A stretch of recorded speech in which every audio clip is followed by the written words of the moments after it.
brought with you. Thank you so much. Drive fast. Sure, I'm here with my husband, Max Kaplan, my parents, Susan and Howard Spiller. My folks were here to testify on my behalf today, Joe Agnelli and Sean Flaherty, and I'm Jamie Spiller Kaplan. Thank you so much Okay, for so we're having going me. to call you first witness. Come on up. Don't forget the most important law of the council, the law of brevity. Yeah, Take the oldest first, right? it's a strict rule here, the law of brevity. Oh, wait, I'll forget that. You're not getting paid by the minute. This is true. Never have, never will either. We did one of these hearings in 15 minutes before. There's no reason we can't do that again. A lot to say, but I'll keep it short. Yeah, thank you so much for inviting me here this morning and speaking on behalf of Jamie. My name is Joe Agnelli Jr.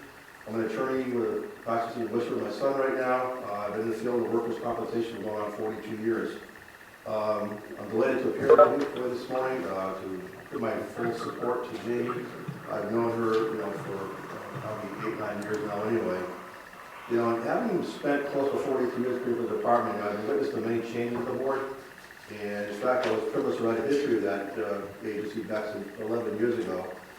And since the last 4 years, I've noticed that the board has gone from being once called. You're giving your age away now. I said it's okay because that's how I was taught. Over those 40 years, though, I've seen a lot of changes that have brought the board from being what was once called a poor stepchild of the Commonwealth to I think a very, very well-run agency, and noted as one of the best-run workers' comp programs in the state and the country, year in, year out. One of those ingredients to keep that going is the people that run the board. The administrative personnel, the judicial people, the facilitators, to keep that going. And the most important component is really the judges that really rule day to day for the agency. They make decisions that have a direct impact on people, be they injured workers or the employers, will come before them seeking fairness and impartiality. The last 35 years since the first major reform in '86, the judges have delivered rulings on a consistent basis without fail. This is not the first time I've spoken before the Governor's Council on behalf of candidates for the board. Each time I've given considerable thought to the individual who is seeking approval to see whether there will be a valuable asset for the department. Jamie is no exception, believe me. I've known her for over 8 years. I had the pleasure of working for her about 1.5 years. I kind of mentored her as she started out her career in workers' compensation.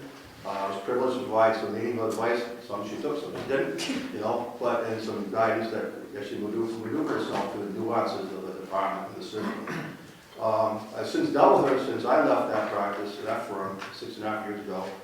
Another case in which she represented the insurers, and as I expected, I observed her to consistently act in a professional manner, advocate zealously for her clients, always well prepared, demonstrates a unique and keen insight to the workings of the system.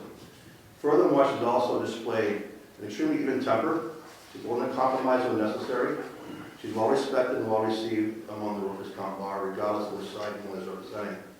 And most of all, I found Jamie always greets with a smile and a warm hello, which I think is important in this practice. It shows that camaraderie we have in the system. We also had the honor of chairing the Workers' Compensation Conference for MCLE for the past 25 years. And Jamie recently reached out to me a few years ago if she could volunteer as a faculty member, which I accepted immediately without reservation. And she was well received by those in attendance and lent much insight to some very noteworthy topics. Because of these, it came no surprise when she approached me about applying for this position. She had no reservation about backing her ability to do this and her ability to consider and decide cases would come forward in a fair and impartial manner. I think adding Jamie to the department, the board, would continue its rich tradition of strong and fair indicators. With this backdrop, I highly recommend Jamie for an appointment as position as an AJ at the board. I believe she'll be proved to be the most valuable asset to the agency. So I ask for your approval. I act favorably on an application, but I assure you I'm not disappointed. Thank you very much for your testimony. You're obviously a very well-respected lawyer in the Commonwealth, especially in Worcester. I've certainly known you for decades, and your testimony means a lot. Councilor Jubrio. I want to thank you for this. The councilor should know it's called the board. And this is the history of the Industrial Accident Board written by Joseph Agnelli. Wow, super. That's very And to me good. as a gift, so what can I do now? took care of one, I didn't Great. close it. We appreciate your testimony very much. Sean, half the time. I'll do less than half the time. Well, I've always been able to put things done quick. Good morning, councilors. Thank you for allowing me to be here today, and I'm very pleased to be sitting in this chair behind a former partner of mine and a mentor of mine as well, Mr. Joe Atty. Joe and I have practiced together for over 10 years, and I think he is very important for people. So thank you, Joe. I've been fortunate enough to work with Ms. Spiller. I've been fortunate enough to practice against Ms. Spiller, and I can say overwhelmingly that I can support her candidacy here for administrative judge at the Board of Industrial Accidents. She's a wonderful woman with a bright future. She'll be nothing but a credit to the Commonwealth and to the people of the Commonwealth, and importantly, putting the rights of injured workers first, which is certainly important to all. Thank you for your testimony. Obviously, it means that it weighs very heavily with this council. You've appeared here very rarely, but when you do, it's important. Okay? Any questions? Great, thank you. All right, time for your statement. I'm going to introduce Councilor Petito Devaney and Councilor. Good to see you. Good morning, councilors. Good morning. So, thank you for the opportunity to appear before this esteemed body this morning. I'd like to start my remarks with some words of thanks. Thank you to Governor Charlie Baker and to Lieutenant Governor Karen Toledo for nominating me as an administrative judge with the Department of Industrial Accidents.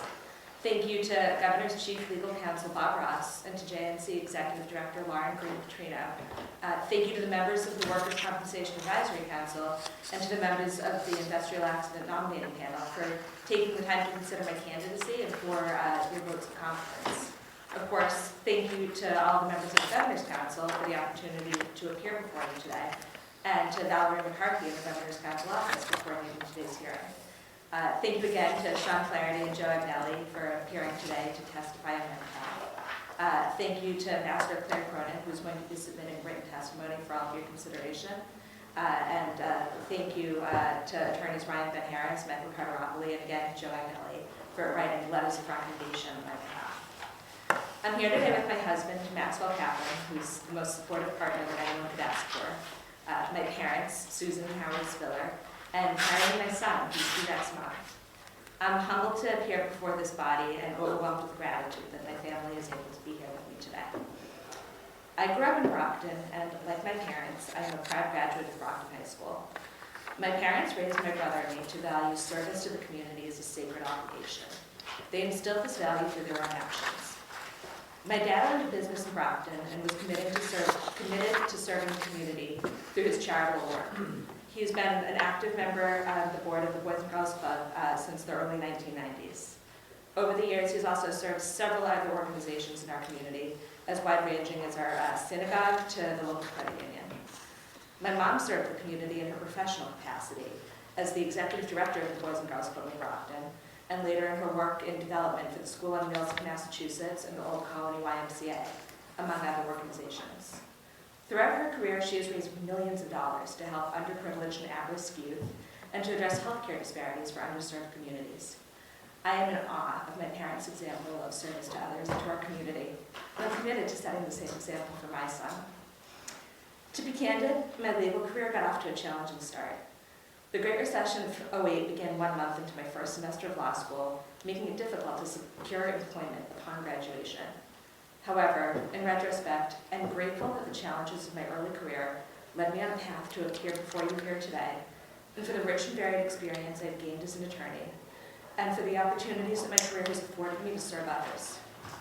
Upon graduation from law school, I worked as a legal fellow for the Lawyers Committee for Civil Rights, where I assisted in civil rights litigation for religious discrimination and in a medical legal partnership with the MGH Community Health Centers.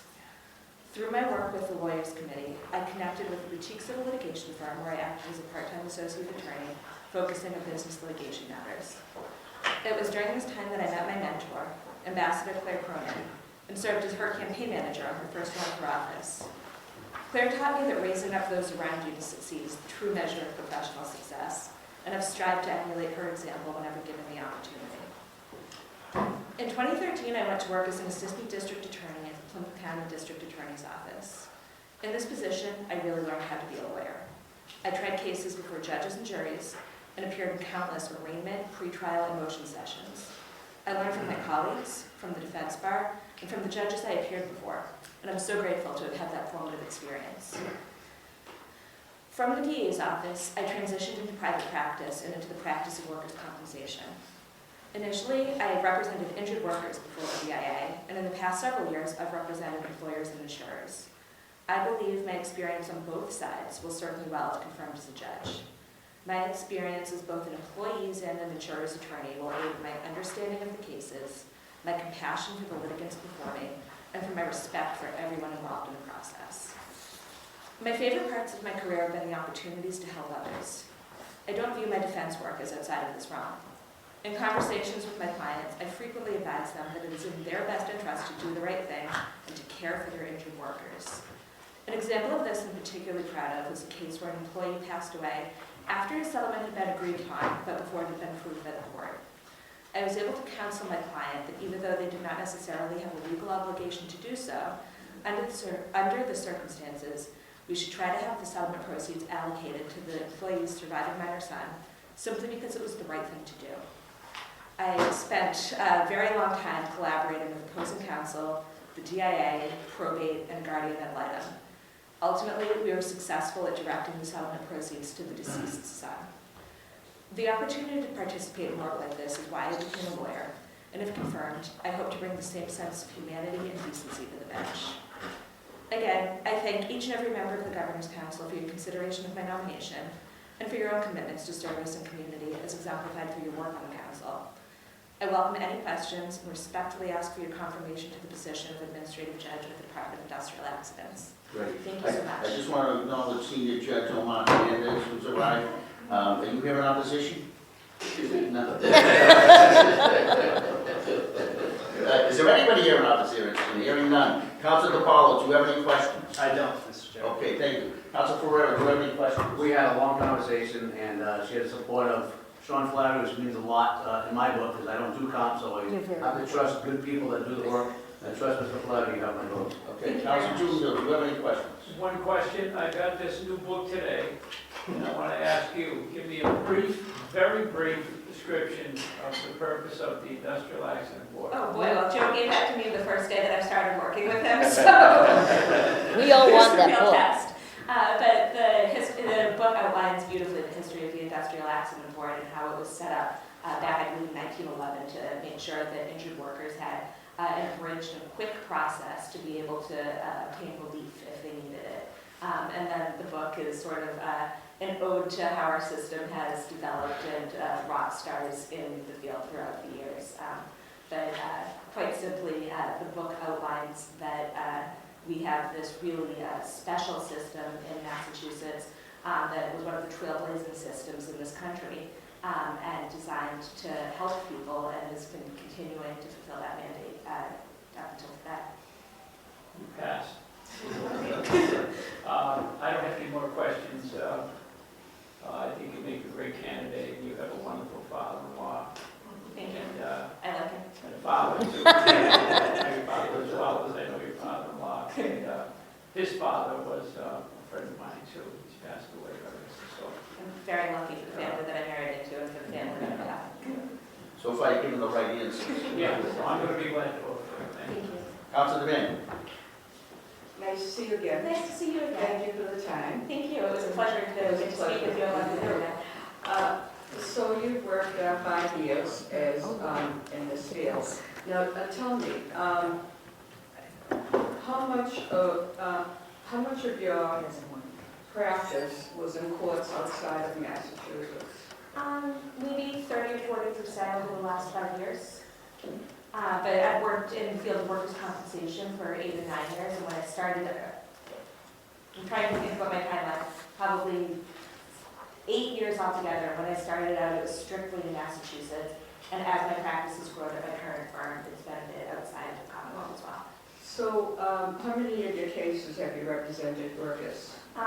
The first few years of my practice, when I was working with Sean and Joe, 100% representing injured workers, and then since I transitioned to my current How firm, many years did you do that with workers? 2. 2 years.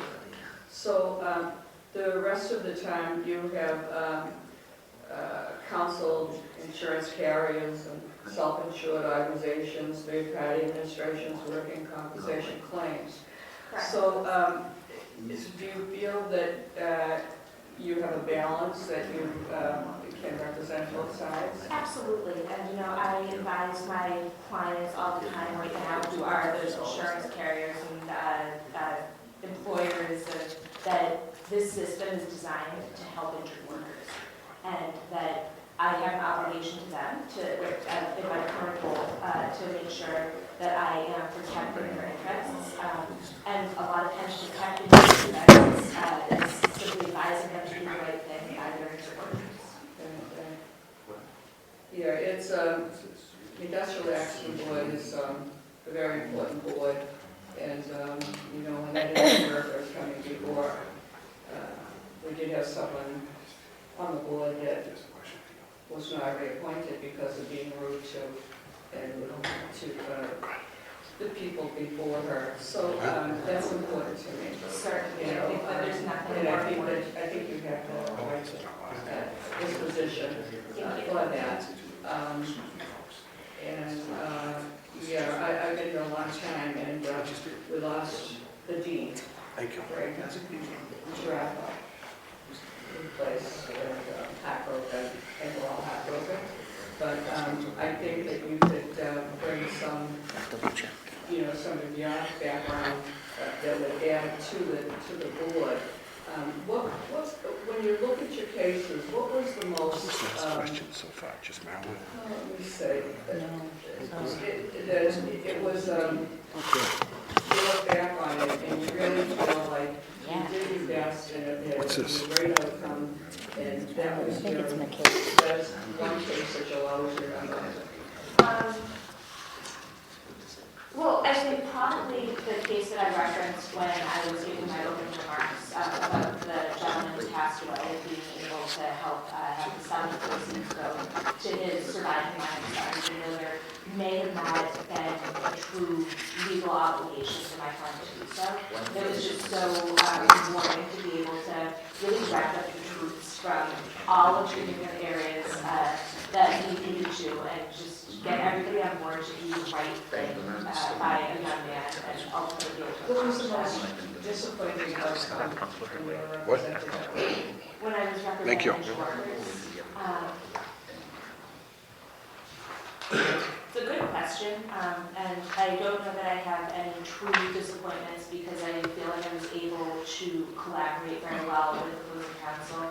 Where the thing about the Department of Industrial Accidents, it's not really wins and losses, it's how do we settle cases. So sometimes things don't work the way that you expect them to in front of a judge or at hearing, and you have the opportunity to try again and make sure that at the end of the day, the right thing is happening, and because of the way the system's set up, you have a lot of control over that. So certainly I've had some bumps and bruises at hearings, don't get me wrong, but I'm very proud of the fact that I think particularly on the injured workers side, at the end of the day, I was always able to collaborate with opposing counsel and parties to make sure that injured workers are Have you followed up on any of these cases to see if everything is going well for that time? I wish I had an opportunity to, but I represented injured workers for a very brief period of my career. I think it would feel a little bit odd to say, hi, how are you doing? I represent insurance companies now. I just wanted to check in. So unfortunately, I really haven't had that opportunity as much as I appreciate the question. Okay, thank you, I appreciate that. Thanks. All set? Councilor Ayala? Thank you very much, Mr. Chairman. I had a lengthy conversation with the nominee at my office. I don't have any questions. It's good to see, Sean Flaherty. I spoke to George Ketchies outside. From everything I hear, you're going to be an outstanding judge at the DIA. I'm looking forward to supporting you when your name comes before us next week. Thank you so much. And Councilor Duff? Thank you. We really should be bombarding you with questions, but you First of all, you answered Councilor Jubenville's question probably better than I've ever heard anyone answer it. You knew exactly what you were talking about, and you said it with authority and confidence, so good for you. You were well-trained. And I think from our conversation that you're going to be terrific in this position. Also, I have to say I'm partial to Claire Cronin. We were in the same boot camp class together at Emerge. At Emerge. Yeah, so we sort of came up together. Although look at where she is and look at where I am. I don't know, what did I do wrong? It's all right. Anyway, congratulations. Thank you for stepping up to serve. Thank you. I don't think sometimes the public understands that you probably could do better financially in private practice. We're happy to have you offer your services to the Commonwealth. So thank you very much. Thank you so much, I think Council Iannello had another I question. saw. Half hour, huh? No, I can't believe it. He snuck behind that door. Nobody's better than the senior judge, Omar Hernandez. I mean, he's top shelf. He's top shelf. Good to see you, I Judge. think we have Council Hurley on Zoom. You there, Mary? And I just wanted to say that I've never done a workers' comp case, but I'm of counsel with the firm of Pellegrini, Sealy, Ryan, and Blakely, and between Sean O'Flaherty and Earl Sealy III, you get the highest grade I've ever heard of. Thank you, wonderful. Counselor. I think you're going to do a great job, and you certainly have my vote based on their representations and recommendations. Thank you Thank very you, much. Council Hurley. I know you're on your way in here. We'll see you shortly. It's my turn. I only have about an hour. No, it obviously means a lot that George catches outside here for you, and Sean. Council Iannello checked you out. We all rely on him for comment, because he's the only one who does it on a regular basis, and he had very, very good things to say about you. We sat down in my office, we talked on the phone, you've answered all my questions. You're going to be a great judge. I know you're going to be working hard, which is what Judge Hernandez needs. Hard workers, and good luck in your new career. Thank you very much. Bravo, bravo. Good to Well see you. done. Chris, 24 minutes.